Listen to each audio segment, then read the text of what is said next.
A warm hello to all our dear participants. It's my privilege to introduce to you today Dr. Surendra Gore. Sir is born on 12th April 1963 at Nagpur. He has obtained his BE and MTech in Mechanical Engineering from VNIT Nagpur and doctorate degree in Industrial Engineering from National Institute of Industrial Engineering, Mumbai. Sir has also a degree in BA Psychology, MS Psychotherapy and Counseling, Advanced Diploma in Management and PG Diploma in Operations Research. He is a recipient of National Merit Scholarship since SSC till completion of his BE. Further, he has received 2 gold medals for being first merit in MA Economics and first merit in MTech exam, while he stood second in order of merit in MA exam of the Nagpur University. Dr. Gore is currently involved in personality development of students and corporate HR training. His experience: Sir has initially worked at Godrej, Mumbai. Later he joined Sri Ramdev Baba College of Engineering and Management, Nagpur in 1984. He has worked there in various capacities like HOD in Industrial Engineering and Management Technology and Vice Principal till April 2008. That is for almost 24 years. Thereafter, he worked for 4 years each at JIT as Vice Principal and Nagpur Institute of Technology as Vice Principal. He has been a visiting faculty at IMT Nagpur. Sir is presently working as Principal at St. Vincent Pallotti College of Engineering and Technology since 18 June 2018. His achievements in academics include: Sir is a recognized guide for PhD in Management and Engineering. He has guided 2 PhD scholars and has to his credit 4 books and 47 research papers. Sir has been honored with National Award for the paper published in Industrial Engineering Journal, while he also received Best Paper Award at the International Conference on HR. Sir is a highly reputed corporate HR trainer and has conducted more than 400 training programs, covering over 6,000 corporate participants from industries like L&T, Compton Greaves, Mahindra & Mahindra, Ultratech Cement, Nico, Raymond's, LIC, WCL, MECL, TAL, Global Logic, Duraweld, SEML, Gimatex and SMS. Sir has visited Dubai, Sharjah, Abu Dhabi, Bahrain, Sri Lanka, Indonesia, Bangkok and Singapore for attending international educational events. During his student days, he had been awarded with Best Sportsmanship of VNIT Nagpur and had represented VNIT in 6 games such as athletics, kho-kho, kabaddi, handball, volleyball and chess up to university level. Sir was elected as Sports Secretary of VNIT. He received 3rd prize for acting in one-act play competition in Nagpur University. Twice he has successfully completed the National Himalayan Trekking Program.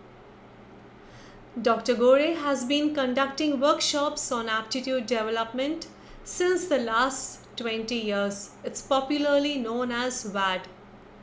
It's a 12-day duration with 12 hours a day schedule.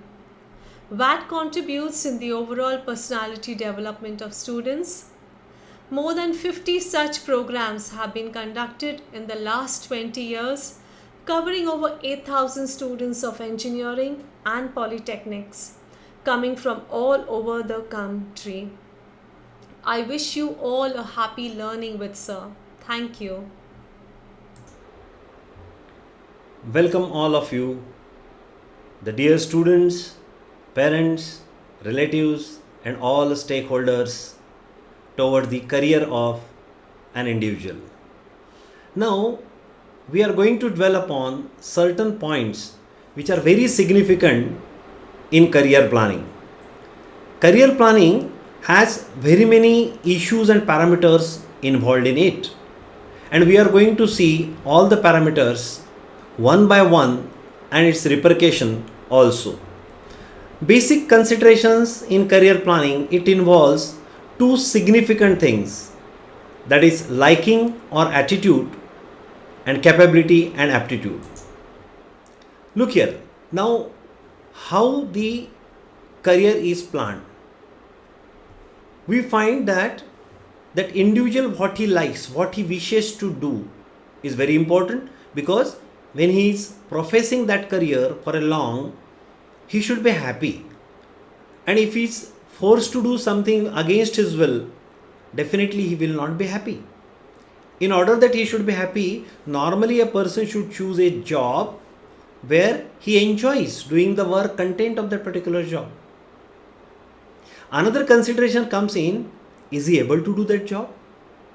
Whether he is capable of doing that job, whether the skills which are required, the intelligence which is required, the personal capacities and traits which are required, whether the individual is possessing those. If not, it is very difficult to profess a particular career, and a fellow may not be successful in that career. And therefore, these two issues which are very significant in career planning, and then we are going to dwell upon into details of it. Now look here, suppose a fellow says that I am very much interested in a particular topic. Maybe he is interested in collection of the rare stones, different color stones, different crystals. He keep on having collection of that, and he make the exhibition of it, and lot many people enjoy and appreciate that exhibition. But really we see in our day-to-day life, have you seen any person professing this type of career, that collection of all sorts of maybe stones and then exhibiting to the people, and his livelihood is manageable by that? No. People will come, people will appreciate, people will pat him, people will praise the fellow, but nobody will give money for it. Of course, unless it is of the standard and quality of national or international level, where he can do the exhibits at some great level. For example, if somebody is interested in giving putting an exhibition of the rare stones available in India, and perhaps his collection is the rarest one, where perhaps he is having the only collection in India, for example, the variety of the stones which is having. Suppose he is the fellow who is having collection 1 out of 130 crore people of India. Suppose he is alone having that particular collection.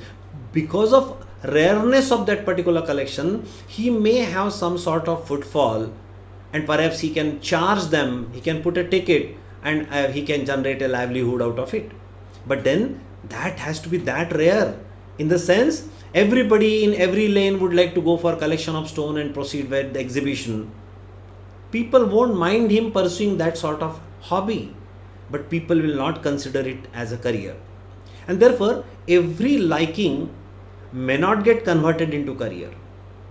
Question is, can we profess a career in the domain which we do not like? So I'll just keep this particular point little bit. I will take pause on this point and switch to next point, which is capability. Capability or aptitude is an ability to do a particular job. For example, let's consider a skilled job, maybe a job of welding. I like welding very much, but I am not able to perform that welding task. My eyes and my hands are not in synchrony. I am not able to build even ordinary skill in doing welding, for example. Is there anybody in the world who is able to and ready to pay for my below standard quality of performance? Definitely nobody. And therefore, my aptitude, my capability will not permit me to perform, which can fetch some returns to me, which can manage my livelihood. And therefore, though I like it desperately, but then I don't have capability to do it, and hence my performance will not be accepted by the people at large. Now I will take you to the another domain, yet another domain, and we realized that in case, suppose I was very much fond of kite flying during my school days. I was very much fond of kite flying. I was almost a smart player. I was a very, very appreciated player at that time and winner in most of the competition of kite flying. I used to enjoy kite flying. I used to spend hours together in kite flying. Absolutely wonderful task. So I had an attitude for kite flying. I had a liking for my kite flying. Perfectly alright. And my skills in kite flying were such that I was able to win the competition in around area, and therefore my skills of kite flying, my aptitude and capability for kite flying were also wonderful. Yet I was not able to profess kite flying as a career.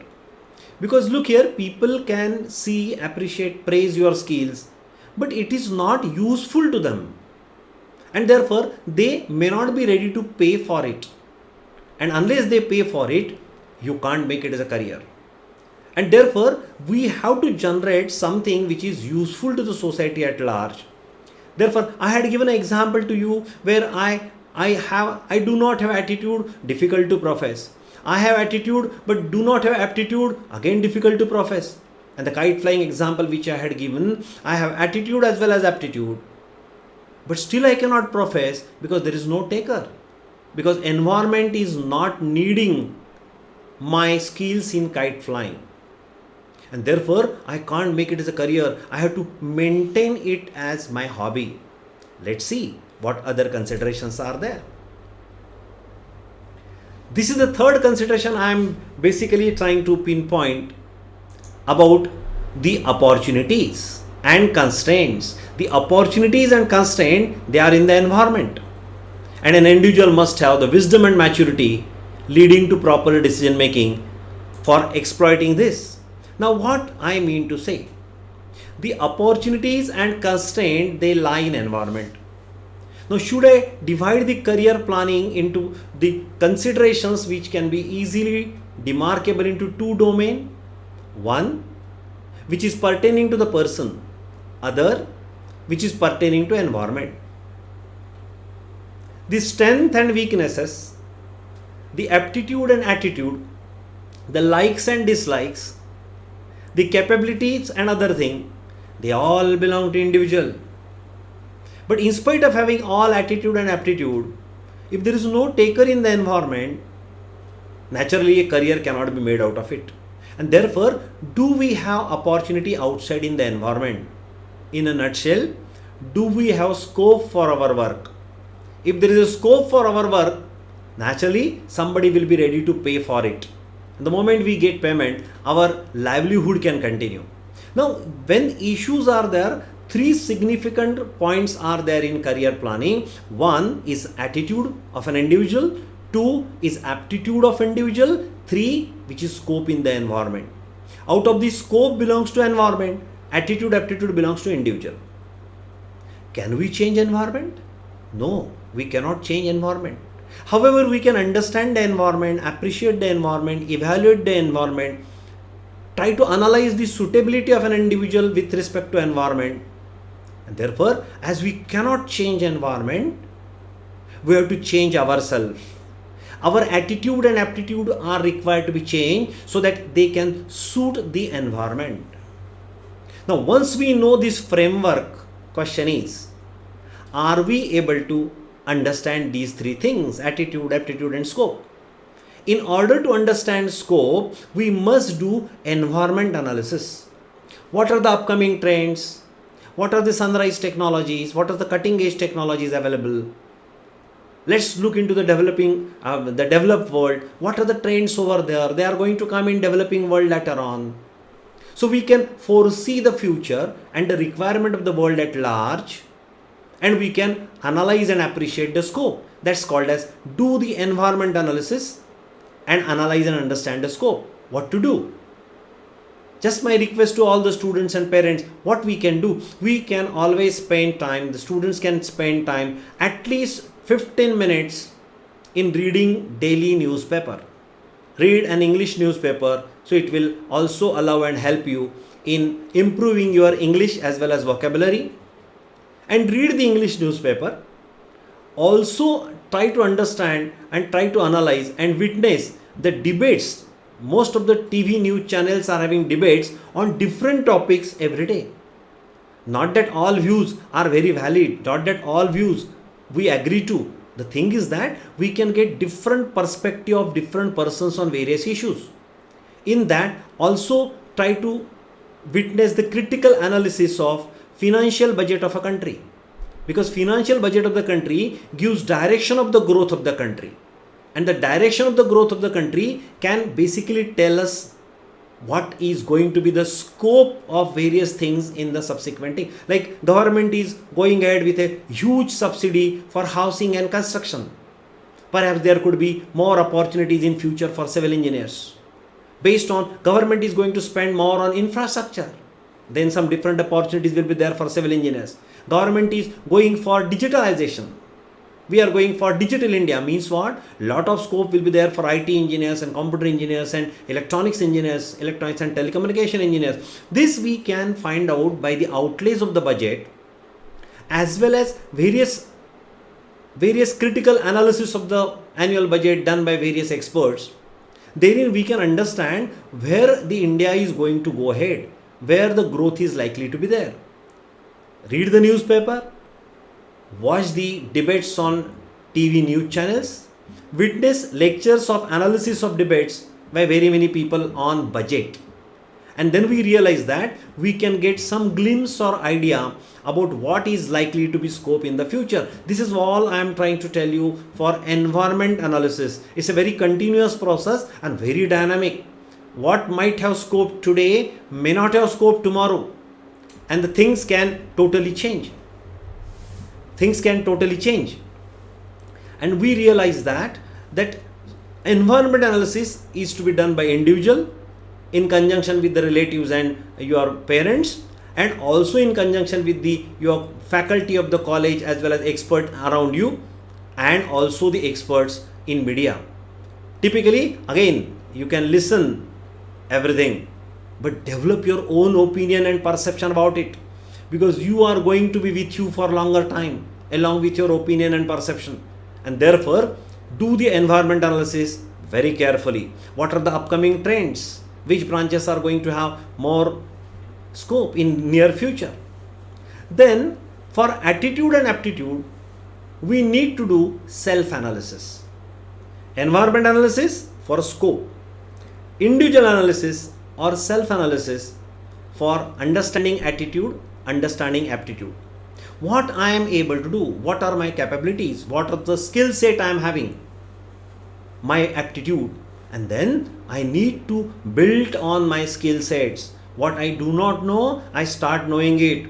I become more and more capable, so my value in the market becomes more. So whatever is the expectation of the scope, my personality, my candidature, my biodata, my profile starts getting upward matching with the expectation of environment, and I become more competent, and my claim become more genuine, and I become a deserving candidate for that particular scope. Continuously get a training and keep increasing the aptitude part of it, capability part of it. Then third question comes in our mind, that what sort of attitude and liking. Many people say that, like we find, I always give the example of movie 3 Idiot. In 3 Idiot, the Amir Khan's friend Madhavan, Maddie, he was very fond of photography. He was able to do a nice photography, and he used to like also photography. So he had an attitude for photography, aptitude for photography, but still parents pushed him into engineering. Parents are not his enemies. But why they must have pushed him into engineering? Because perhaps they might have thought that engineering may have better scope as compared to photography. And that might be fulfilling their aspiration. They would like to see their son to be engineer rather than photographer. These could be very many issues. But then, in spite of attitude and aptitude, the scope can drive you somewhere else. Then question comes in. When everybody advocates, always profess a career in the domain of your interest and whatever you like, how one can profess a career in the domain which is not of his interest? Whether he will be able to proceed ahead throughout his life, whether he will be able to enjoy it. then my critical analysis is there about likes and dislikes. The likes and dislikes, they happen to continuously change with experience and exposure. What I like today, I may not like after 10 years. What I might like after 10 years, I might be hating it today. To that extent, vanity phase difference could be there in likes and dislikes. So we can't give much stress, much importance, much emphasis on likes and dislikes. Normally, I quote the example, everybody, each one of us in the early stage of our life, when we were 9 months old, 10 months old, 11 months old, what we used to like? Whenever we are thirsty or whenever we are hungry, what mother used to feed? Mother used to feed only milk and water. So except milk and water, everything was unknown to us. But mother understand that this situation cannot go throughout the life. The child must start eating solid food. And mother tries to give solid food, a chunk of solid food to the child with 10 months, 11 months old. For the first time in his life, his tongue is touching the solid food. He's tasting the solid food. He has never tasted it earlier. So what is his reaction? He will simply push it out of the mouth as if it is out of syllabus. Because what is the syllabus for him? Only milk and water. And as you grow up, what happens? We are not able to sustain 24 hours on only water and milk. Suppose for some religious reason, the parents say that this is a fast you have to keep. Maybe a Mahashivratri fast you have to keep. Then the boy says, college going boy says, I am supposed to keep the fast? As if it is not in my syllabus. It is out of my purview. Parents say, no, everybody has to follow and keep the fast on Mahashivratri. Okay, alright. Then what are the consideration? What are the different recipes you are going to prepare, mummy? Mummy says, no, it is a very, very strict fast. And then whenever you are hungry and thirsty, you will get only milk and water, nothing else. The boy gets afraid. Now what's going to happen? And he is unable to imagine that how I can sustain on milk and water for 24 hours, full day, only on milk and water. Then mummy tells him, don't bother about it. You spend entire year of life only on milk and water. And now you are not able to carry with one day on milk and water. And whatever you used to throw out of your mouth, maybe the rice or chapati or maybe any vegetable, you are pulling your entire life on that. So what you absolutely were not liking at all, you are consuming throughout your life and sustaining. And what was your life at that time? Only milk and water. You are unable to carry with milk and water only for even 24 hours. To that extent, vanity phase difference is there in likes and dislikes. We can take also another example. Suppose a child is very much fond of a toy given by his mother. Mother has given a toy car to him. Any guest coming to the house, what he does? He will show them how the car moves on the floor. He enjoys very much. Then if friend starts calling him for playing outside in the ground, he is not interested in playing with them.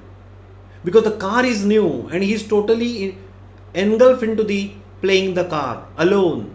He wants to exhibit that car to as many people as possible. He is possessive about that car. And then before going to school, he will play with the car. After coming from the school, he will play with the car. Mother is calling him for the meal, maybe lunch or maybe dinner. He is not affected by that. He is not attracted by that. Earlier, when mother used to call him for meal, he used to run to the kitchen. And now he is not even bothered about. He is hungry, he is thirsty, he is not aware of it. He is fully enjoying that playing with the car. You understand? I am giving an example of likes and dislikes. What happens?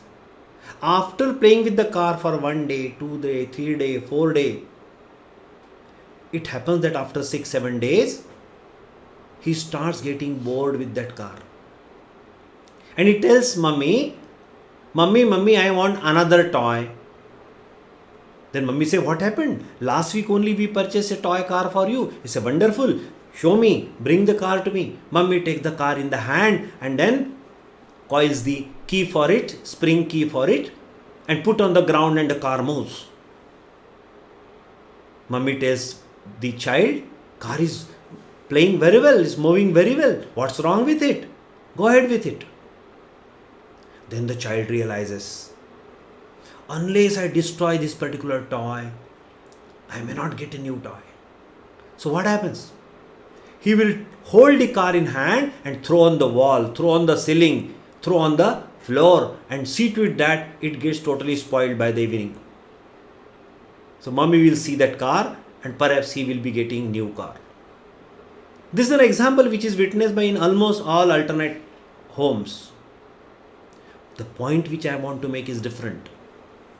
The car, the fellow was liking to that desperate extent, he forgot his friends, he forgot his relatives, he forgot the food, the hunger, the thirst, everything he forgot. Car. Everything in his life is car. Same car he gets bored to the extent that within a span of 7 days, he is totally bent upon destroying it, and he damages and destroys it. Now talk about the likes and dislikes. Whether he was liking a car or not? Yes, he was liking a car. Now he likes the car or not? No, not at all. He wants another toy.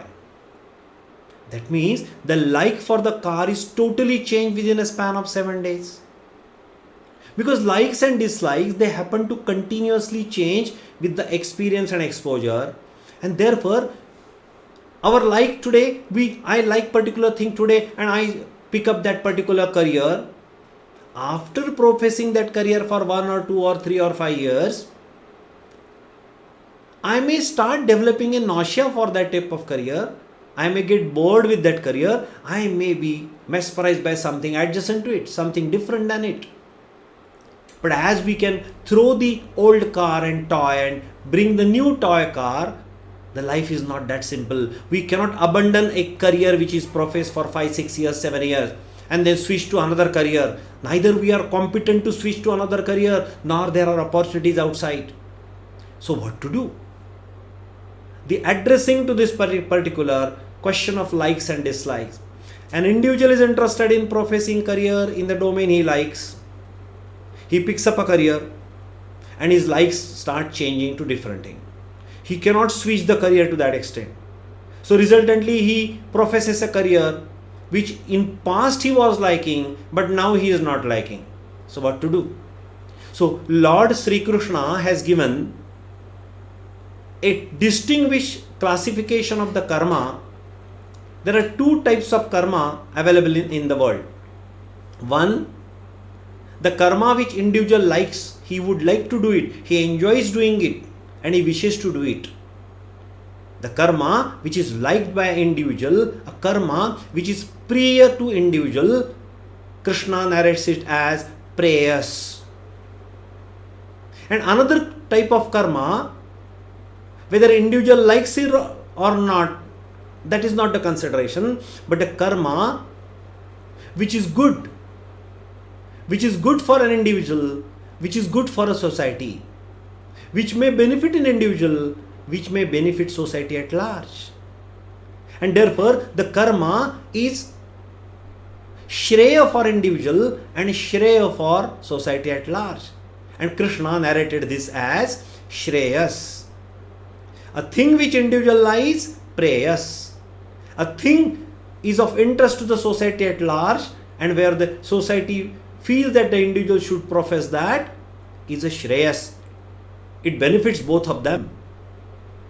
Now, the moment we like this particular concept of shreyas and prayas, I appeal all of you to distinguish whichever domain you are interested in considering for a career.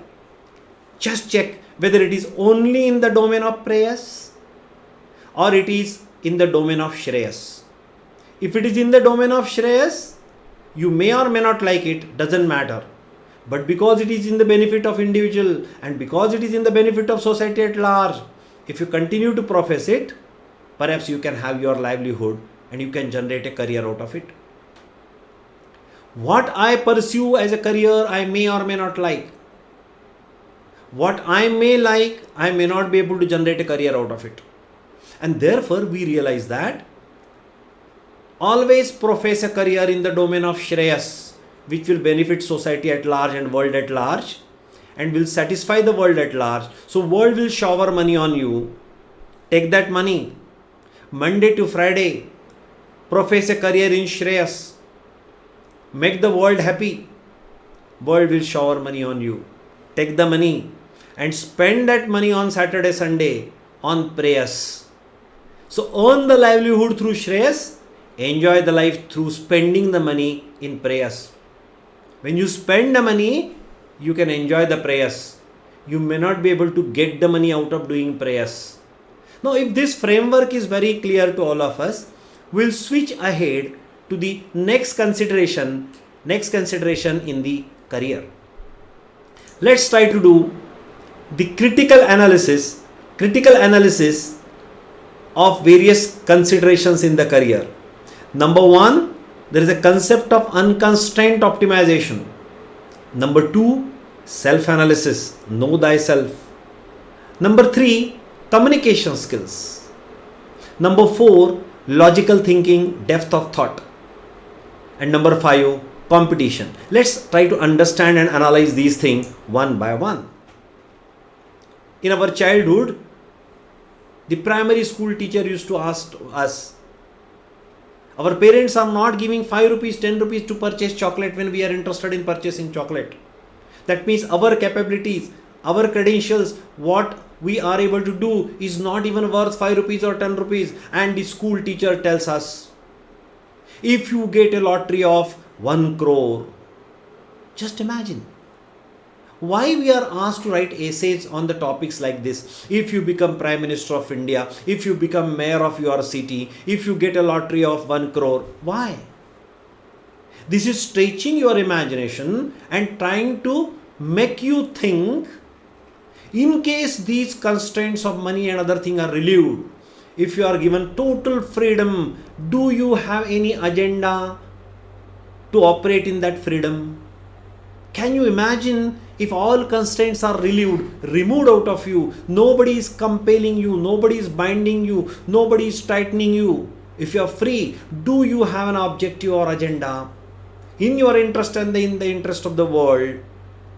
Do you have contents? So for stretching your imagination, scenarios are created for concept of unconstrained optimization. Later on we impose constraint on it, and then achievable will be less than what could be achieved in unconstrained one. Perfectly alright.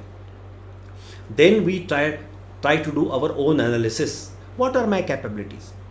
Understand well. Do this SWOT analysis where we say that strength and weakness, they belong to an individual, and opportunity and threats, they belong to environment.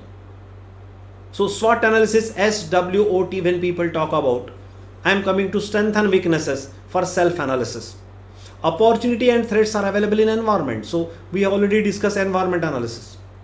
Do the self-analysis. What I am able to do. My current capacities may be at this level. Question is, can I improve further?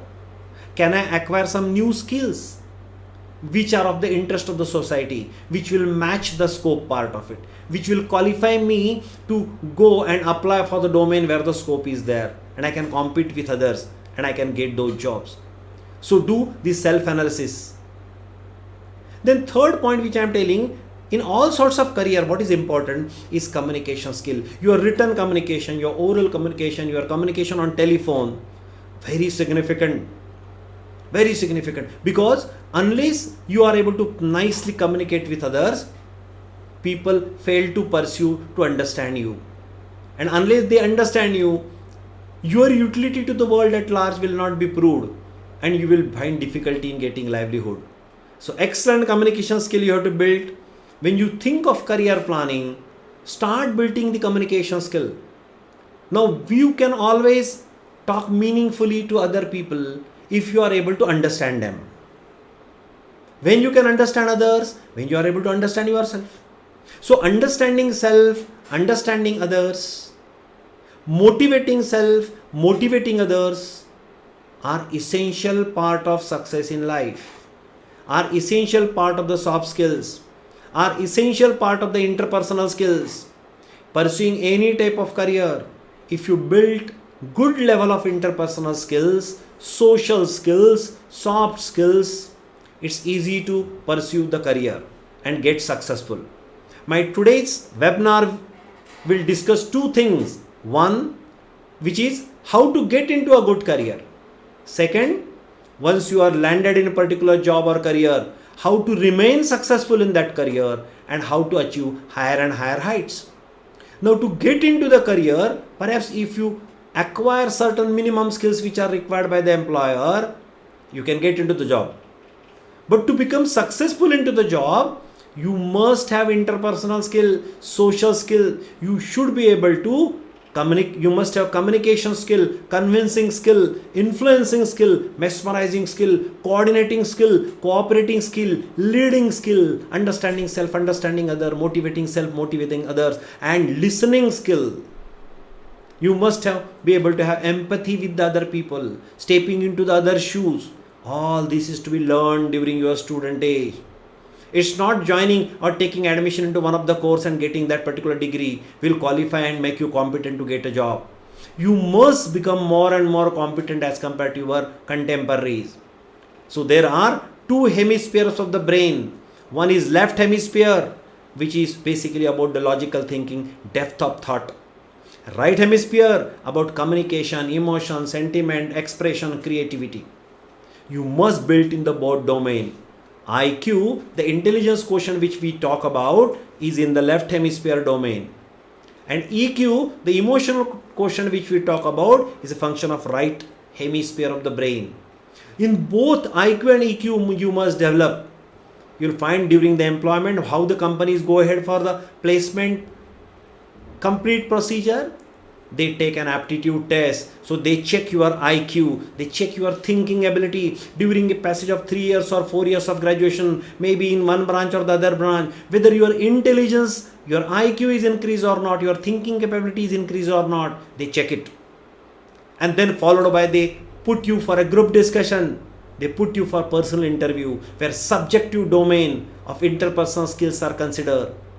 What information you have can be checked in personal interview, and whether you have built opinion on certain issue or not is also checked in interview. So your overall personality is scanned and checked in interview, as well as GDPI, as well as aptitude. Thus, what they want excellent interpersonal skill as well as logical thinking, depth of thought. And the question comes in, the competition is immense. With whom I should compete? Look here, if I keep on competing with others, what will happen?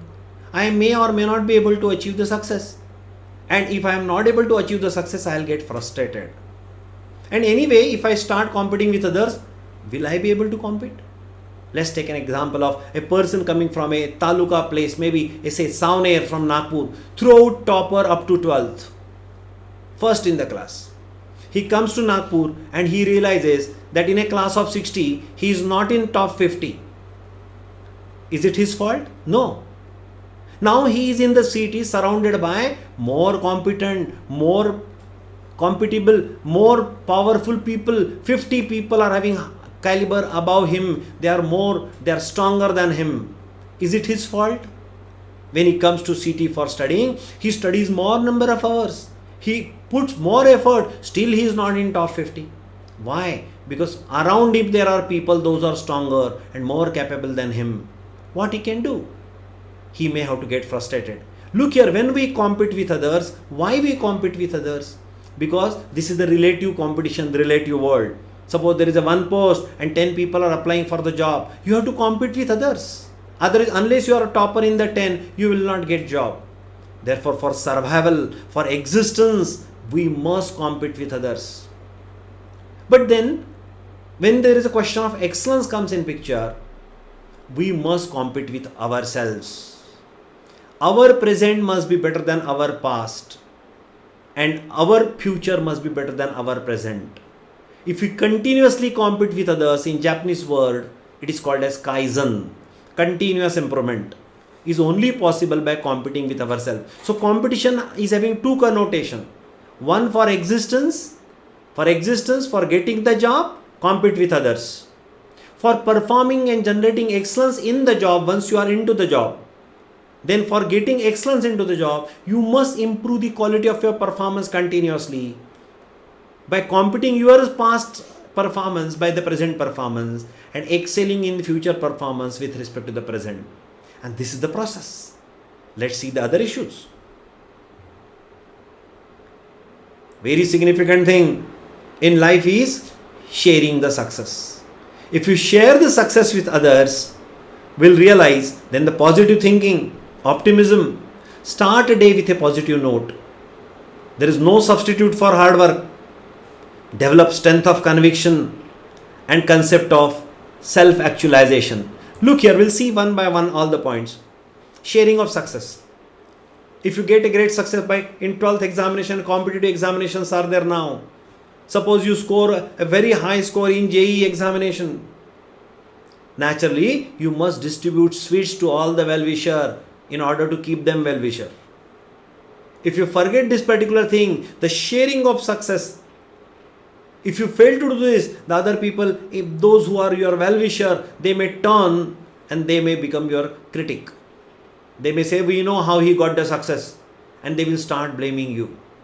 Sharing of the success is very much important, because the moment we create a cloud of the well-wisher around us, those who will boost our success attempts and endeavor, the holding success and marching ahead towards higher and higher success is impossible. So don't be selfish. Anyway, nobody can snatch success out of you. But do not take a stand that this all success I got only because of me, only because of me. If you go into selfish mode, what will happen? Others will not have place in your life, and therefore the moment they are dealing, instead of remaining well-wisher, they become critical about you. So share the success. Whatever is your success, give credit to all people around you. So in turn they will say that, no, it is your own success, your credit. You did lot of efforts, hence you got it. So it's a reciprocal type of thing. This vibration will generate the positive attitude, positive thinking. Start a day with a positive note. Every day morning, you start a day with a positive note. My day is going to be very good. Hard work, anyway you have to do. No substitute to hard work. All successful people, they were required to do hard work. Then there should be strength of conviction. Nowadays, many students I have seen, they decide, they resolve to do a particular thing. And within a span of 3-4 days or 1 week, they forget what they resolved. The moment you resolve a particular thing, be very strong on it. Build up a strength of conviction to the extent that society at large should look at you. The moment a fellow has promised something, the moment a fellow has resolved something that he is going to do this, all should endorse. Definitely he is going to do it, because we know that what he thinks, what he says, he follows. And he is so deterministic, he is so determined to do it, that he will put his complete effort and heart day and night toward the goal. So that level of conviction you must develop. And then ultimately all this thing we go ahead. The entire career definitely will lead us to the self-actualization concept. When we conclude, in the last moment, we basically would like to advocate that all of us should keep faith and patience. Many times we become impatient and we want to become successful overnight. Now this is not possible. Now this is a very good time for all of you. You are on that particular verge of your career which can change the direction of your life. See to it that you are properly guided. See to it that you choose a proper course. See to it that you choose a proper institute and you land into career very good. Like for example, most of the employers are interested in a good person to be recruited. Good person intelligence wise, good person emotion wise. So they would like to check your IQ and EQ. Whichever institution you would like to take admission, proceed. Whichever branch you would like to take admission, proceed. But during a passage of 3 and 4 years of your graduation respectively, see to it that your IQ keeps on developing. Your EQ keeps on developing. Your aptitude keeps on developing, because which is a parameter of companies to select you. And your emotional quotient also keeps on developing, because your interpersonal skills should develop. That is, you should be successful performance wise, capability wise. and you should be acceptable to others out of your relationship with others. Because the more you are acceptable to others, they will wish well for you, and that will boost your success. You can keep up. In career planning, in today's discussion, I have philosophically dealt with various issues which are involved in the career planning. To summarize them, when you would like to do the career planning, very significant thing is, on one side there is the environment, other side there is the individual. Do the environment analysis to understand the scope. Do the self-analysis to understand aptitude, attitude. Aptitude can continuously be increased by training and acquiring skills. Attitude has to be flexible and adaptable. As I have told you, likes and dislikes continuously change with exposure and experience.